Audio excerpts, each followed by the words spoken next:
Well, we had a good run, but we're back at it again. Hi, everybody. These are the 5 reasons you shouldn't back Aeon Trespass Odyssey, and that's the first time I've ever said the name correctly. The jumble of fantasy words being pulled out of a hat that make up this board game's title. If you're new here, welcome to the channel. This is a series that I am forced to do legally by the devils of YouTube every time a board game campaign crosses over that $1 million bar. And I feel the pull. I feel myself frothing at the mouth, desiring a copy, desperate to get the newest, shiniest toy into my sweet little hands. Well, I am legally obligated by YouTube to put out one of these videos, potentially countering the FOMO. The fear of missing out that I feel is associated with a lot of these large campaigns. And the reason why it's $1 million bar, so I'm not picking on the little guy. And with Aeon Trespass Odyssey, see, I just added an extra S, again, having raised over $2 million Canadian, 1.5 something million euros within the first 7 hours. I'm recording this at 7:50 and it launched at 12 this afternoon for me. And I've spent pretty much my day looking into this game to provide the counterpoint, to provide the devil's advocate to that FOMO, because it's a cool game. It looks very cool. There's lots of reasons to be excited about it, which I will go into before we get into the reasons why you shouldn't back. But the reason this series exists is to make sure if you back the game, that when it arrives, you are equally as excited when it arrives at your door, and you're equally as excited when you are playing it as you are right now when you're hitting back. I find, especially in the Kickstarter environment, it's very easy to back first and ask questions never. And so hopefully I can provide that little shock to the system to see if this game is really going to be right for you. And it might be right for you. It definitely might be. One of the main reasons I'm excited about this game is every month we have a deathmatch tournament on this channel. Every day we vote on 2 different games. It's kind of like March Madness. Games go through and one is crowned the overall victor. And Aeon Trespass Odyssey was recently in our unaffordable board game deathmatch, and it made it very far. It made it to the top 4 out of 31 games. And that in itself is pretty impressive, of people believing that it is worth the money and believing that you will get your money's value and your money's worth out of this game. And for it being such an expensive price point, which of course we'll talk about, I think that's a great thing. I think that people who have gotten this game, you can see on Board Game Geek, and I'm sure they're advertising it right there at the very beginning of the campaign page, you can see people are rating this game very highly. People who are excited about this game are putting it into the Board Game Geek ratings and have been enjoying it. Now, of course, ratings aren't always what they're cracked up to be, but still, that's a marker of people enjoying this game, and that's a great thing. I also think that second printings are an exciting thing. A second printing means there's more demand for a thing. A second printing means, hey, we've delivered on it, we're ready to do more, we're ready to improve upon things that we didn't get right the first time. You can have the benefit of it being delivered to reviewers, like a final product being delivered to reviewers, and being able to see some really good reviews out there. I've been watching a bunch, I've been reading the rule book, and there's just like a lot of valuable information out there, which is great when it comes to making a decision of a game that's going to be, at minimum, 118 euros. That's $173 for me in Canadian, and then it's, more than 200 because shipping is also going to be 30 to 40 bucks, to 50 to 79 to 90, depending upon how much content you get. And so that's also another exciting aspect of the game. It's easy to get hyped about it. The minis look cool, the boxes are big, and the promise of this game is a pretty sizable one. Another thing that I personally am excited about after going through the rules in terms from a mechanics point of view, something that really piques my interest, is the idea of this being a hard co-op and being a co-op experience. A lot of reviews have talked about this being a solo game, and that's probably the best way to do it, but I don't play a lot of solo games, so the idea of your Titans passing along tokens to help the next person, to help mitigate the next person's roles, and how the flow of that system goes, it makes it feel like there's been an effort put into making it a cooperative experience and making it work at a variety of different play counts. Of course, we can talk more about player count as we go through, but from an initial excitement standpoint, I think that looks good. I'm also excited that the rulebook, honestly, is quite a good one. It's 80 pages, so it needs to be good, right? It needs to be good to stop you from just walking away entirely. But the rulebook itself, which is about halfway down the page in the campaign page, that my computer refuses to load. He didn't read the rulebook. He's a hack! It's open on my other one, okay? Yeah, I found this rulebook to be really well structured, and if you read through up to the first 10 pages, I think it's around page 10, oh, even further, kind of to page 12, I think it gives you a really good sense of highlighting what is going to be interesting as you move forward.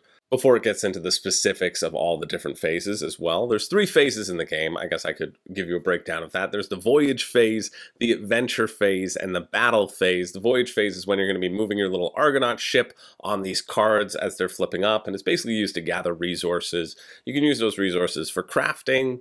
Crafting also seems interesting to me. I like how they're doing it on like a sheet. You have, let's see if it's in the components list. Oh no, I think you had to print it out yourself, which was just silly. I mean, you're marking these down on the sheet, and so there's going to be a wide variety of resources. You're doing the same thing that Monster Hunter World did, where whenever you get resources, you just make a little tick on a sheet and kind of have those stats, and then you can use them to craft stuff later. I think that's cool.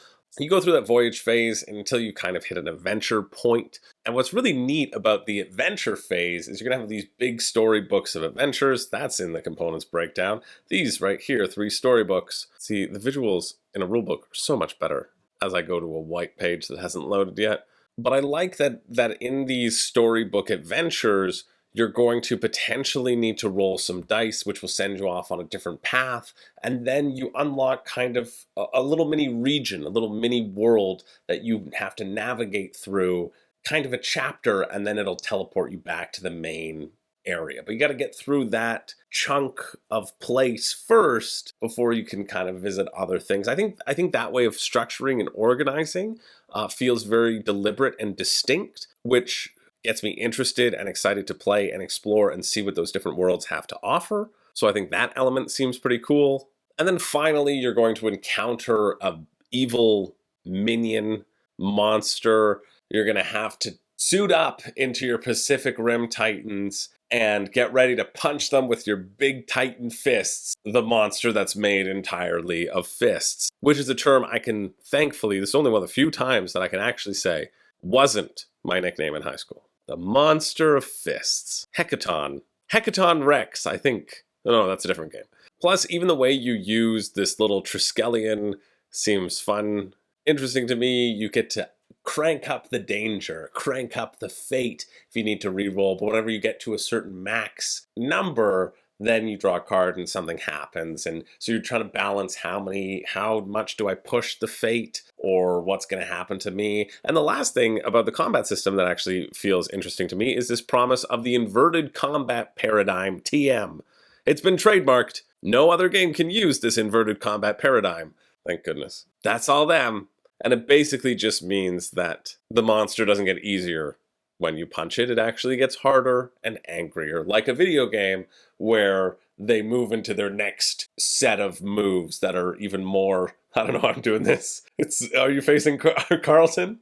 Is this the Fresh Prince video game that you're facing and you have to get by Carlton as he's practicing his dance moves? Who knows? Maybe that's in Aeon Trespass Odyssey, maybe not. Oh, and the final thing that is exciting, it seems like I'm just talking about things that excite me, but that's a great thing, is this Heracles Pledge, which is a smaller standalone offering with the same system, slightly different tweaks. There's a carcass delve thing that's in there, where basically you can push your luck to get more crafting material, is kind of all it feels like. But you can get this big old box, and they're giving you the affordable €118 version instead of the less affordable €271 version. But then, of course, they also make you want to have the full version of the 118 version by having the €447 version or the 588 version.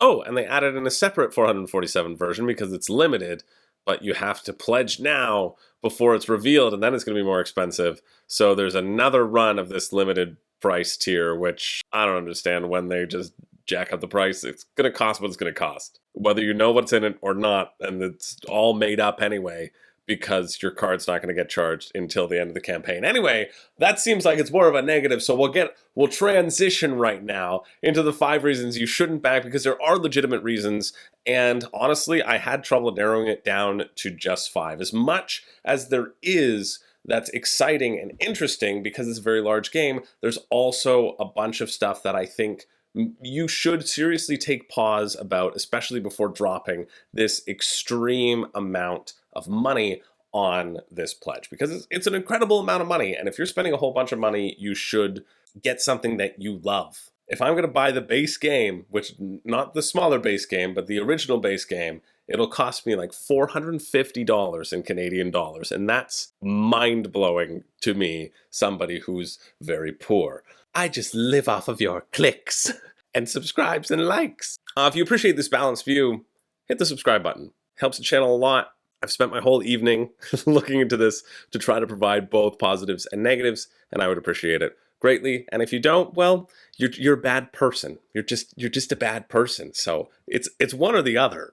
I would opt for the not being a bad person thing, but then again, no, I probably wouldn't, because I'm also a bad man telling you not to get yourself a toy. Let's get into number 5. And this is a pretty significant reason not to back Aeon's Trespass Odyssey. It's that narrative text is getting a bit old. I feel, for me personally, and if I'm feeling it, then of course it applies to everyone.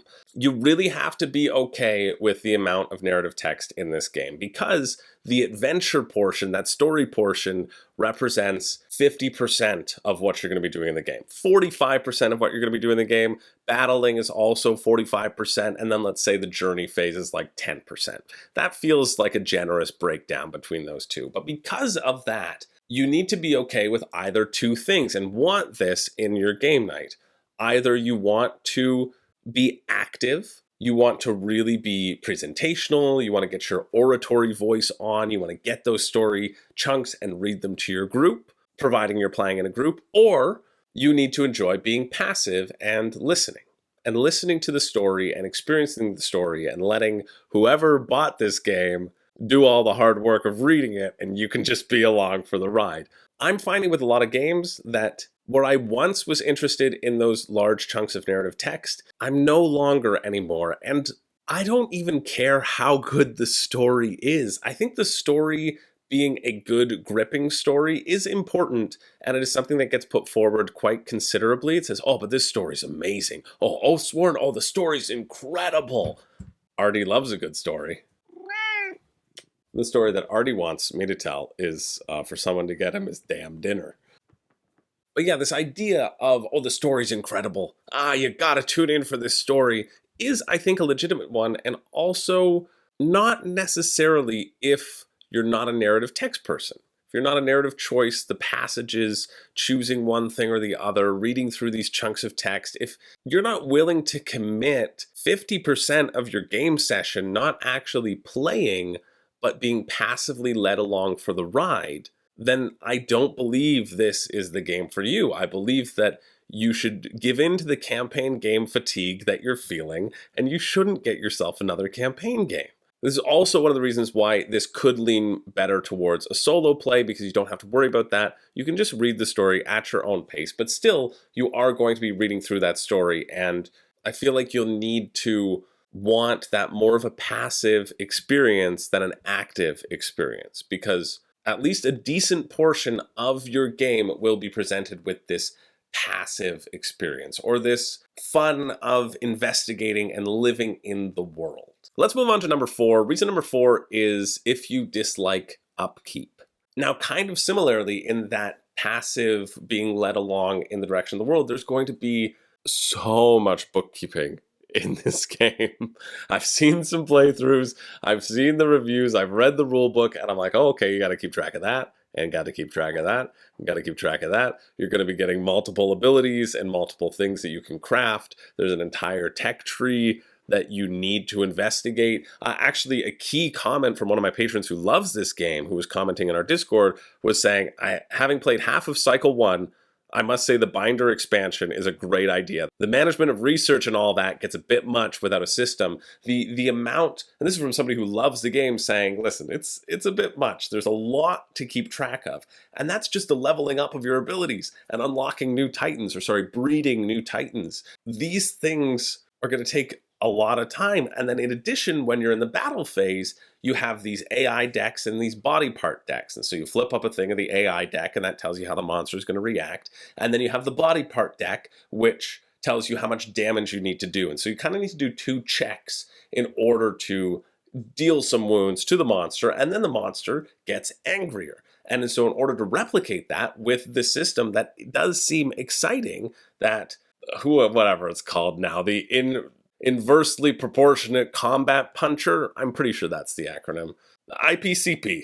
I'm fairly certain I got that right. While that seems exciting, how it's dealt with is that, okay, now you remove a level 1 body part card and you shuffle in a level 2 body part card. And so just having this sprawl and all of these things that you have to constantly be managing as you play through the game is going to be a lot. This is why a lot of people are comparing it to a video game system as well, or saying, I wish this was a video game, because then the computer could manage it for you. So keep in mind the amount of upkeep, and if that tires you down, this is going to make this a beast to get back to the table, and you're going to end up not being excited to pull it out again because of the amount of stuff that you have to do that isn't part of playing the game. And so I think that's important to be aware of, and important to be pointed out for these larger behemoths, is to actually realize and recognize your own tendencies and see if that sort of thing is going to bother you or not. Now, moving along to number 3, this is my number 3 reason, and it is if you don't like D&D. And I say this for a lot of reasons. Obviously, you don't have to be an RPG player to play this, even though it is a big old RPG as you level up your stats and craft things and get into the world. But I feel like this is a game for people who love that RPG flow. And so what I mean by that is, we talked a little bit about the passive journey and enjoying that conversation, enjoying that story that you're being led along by the hand. And I get so many similar elements from an RPG. That idea of going across this overarching story, these large, expansive worlds, this solitary fun that you can have and do have when playing an RPG, of looking at your character and thinking, oh, how am I going to level up? What's going to happen when I get to that next step? I feel like this is the same with the tech trees that they have. It's, oh, what weapons am I going to unlock? How can I breed these titans together? Whatever, this idea of planning and the excitement for the future that's building. In this game, you start with just your fists, and you have the promise of weapons, and you won't get to those weapons for a very long time. In most of the reviews that I've watched, none of the reviewers have yet gotten to a place where they have unlocked those good weapons that they want. And that's not that they haven't been playing a lot of it, it's just that this campaign is stretched out over that time, and the promise of these things is so baked into the fun and might actually be more exciting than when you get them. And that's probably not a problem for you, because you are a serial Kickstarter backer, and the promise of fun has always been interesting you a lot more than the actual delivery of fun. Let's be real for just 1 second.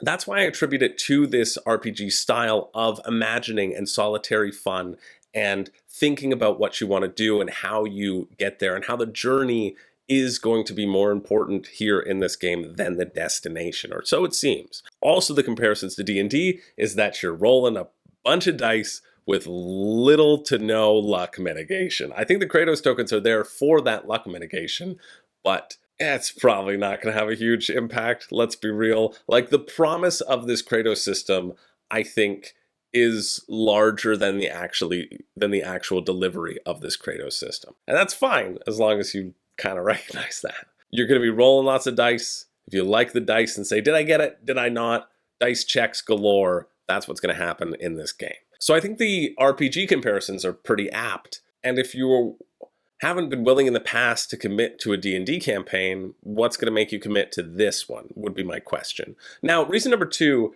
is just a physical limitation in that you do not have the space. And I'm not even talking about space on your shelf, which if you were to get everything, I'm sure it would take up quite a lot. You've seen that gigantic box. It intimidates me just thinking about it, and that's just one of the boxes. They're trying to pitch you this smaller core box campaign, which actually will have 4 different campaigns, so that's 4 more story boxes. You can drown yourself in Aeon Trespass Odyssey content, but I don't even care about the physical limitations of your space. Me living in a small apartment, I need to make sure that I love this game more than anything in order to pull the trigger, but I'm actually talking about the physical table space that I also do not have, and perhaps you don't as well, because of the differences between the journey phase and the battle phase and all the cards and all the upkeep and all the binders that you now want to have to add to your experience.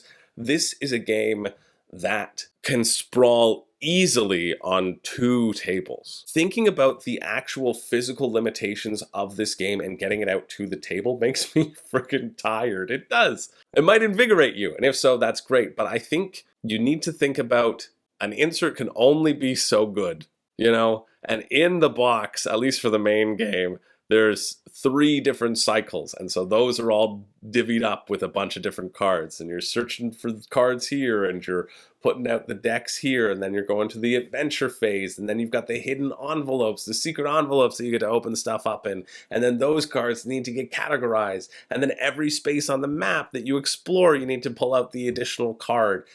This kind of ties in with upkeep, but the sprawl on the table, I don't think my table physically could hold enough for the experience, and then therefore that adds to the upkeep because I need to wipe it all off and then go to a different phase and then wipe it all off and go to the battle phase. Actually being honest about the size limitations of your gaming area, I think is really important. I just did a video on the channel in sort of a table talk style about table space and the idea that these games are getting bigger and bigger and bigger, and that therefore limits when you can pull them out and when you can actually play them, which requires a larger commitment. And that larger commitment brings us to number 1. And this is the number 1 reason. I knew as soon as I saw this campaign had launched, I already had it in the back of my head. The number 1 reason you shouldn't buy Aeon Trespass Odyssey is if you own any other game. Just any of them. Just one. If you own one other game, you already have too much on your plate to dive into this game. This is also going to be my number 1 point if Senkokushin ever comes to crowdfunding, because it will inevitably get over 1 million immediately. This amount of content, I should turn back to this, is just extraordinary.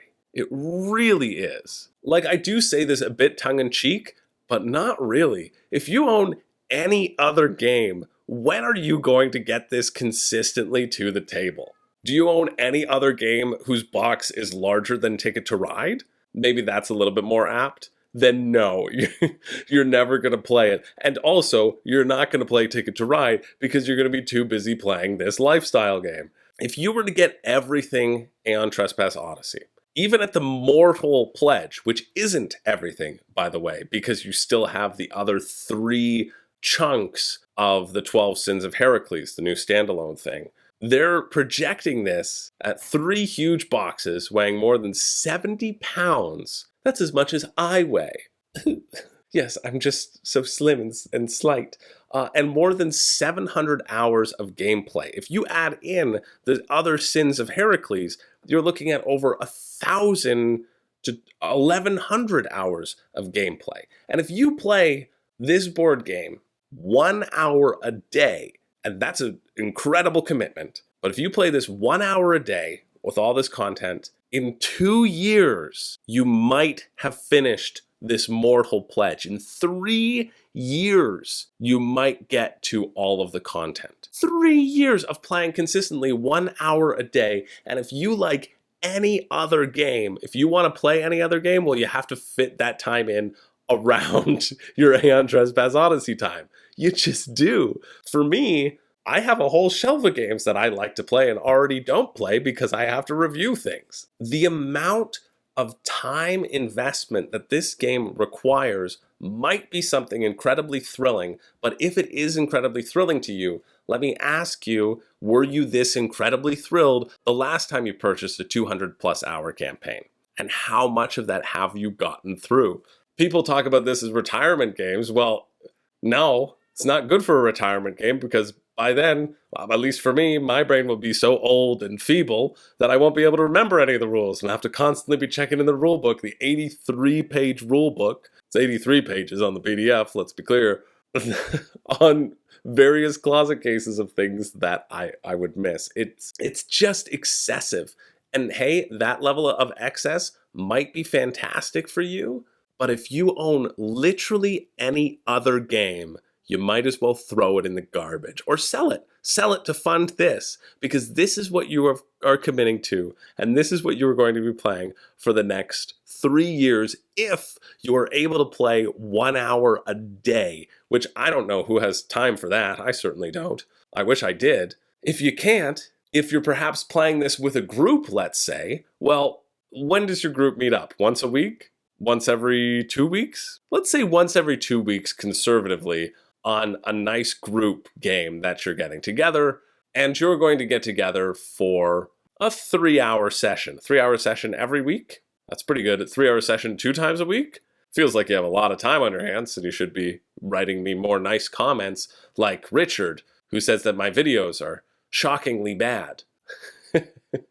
Sounds like you have time to come to my house and play the lovely board game, Keep Artie Entertained, so Chris can film his videos. Even still, I guess if you're getting together for a 3-hour session, that's like 6 hours a week, so almost 7 hours a week, you're still committing to this monopolizing your group every week for 2 sessions a week for 3 years. This is probably why it is a solo game. Let's be real. I was thinking that controlling the Titans, all 4 Titans, might be a little bit troublesome at solo, but I think the organizing of getting a group together is going to be significantly more troublesome.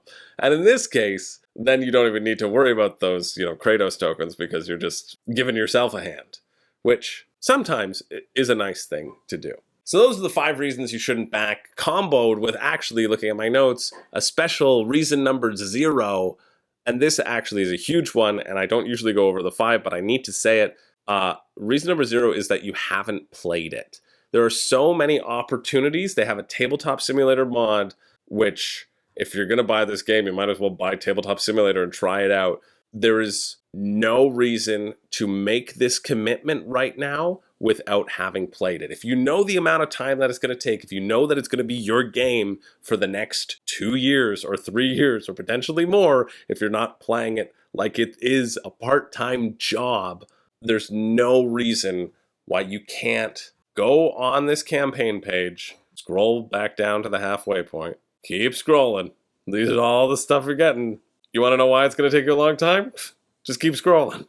I do like that guy. He's pretty cool. That's a Heracles one, I think, because that's who you can turn into. Oh yeah, this is the Heracles stuff, because Beastmaster Titan, that's one of those. Right here, to experience the introductory adventure for Aeon Trespass Odyssey, taking you the first 3 days of the voyage phase, including facing the fearsome Hecaton. Yeah, it's taking you through the first few days because there's so much content, it can't program it into here. Anyway, that's reason number 0. Go and try it out for yourself. This is one where you should absolutely not back just based upon somebody else's opinion, based upon you thinking you should enjoy it. You need to read through the rule book, or at least a part of it. It's a very well-structured rule book that should highlight things. I mentioned earlier that if you get to page 11 or 12 and you aren't hyped, then that should tell you something, because it goes through a bunch of what I think are really interesting mechanics and interesting points, and those are the points that you're going to be encountering over and over throughout the game. Anyway, this has been a long one, so I'll wrap things up. That's my reason number 0.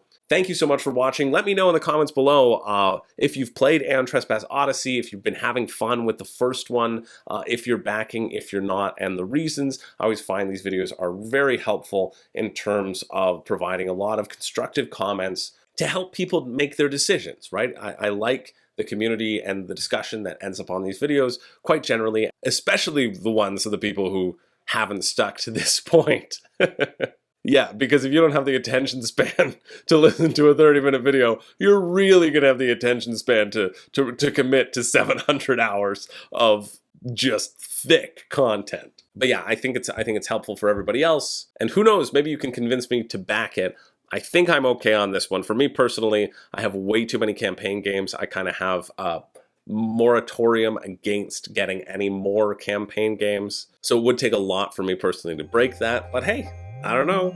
I'm easily convinced. I also like cool toys, so tell me what I'm missing. Anyway, thanks so much for watching. My name's Chris George, and this is really embarrassing, but after all that, I don't have a catchphrase. But I do have a secret to tell you.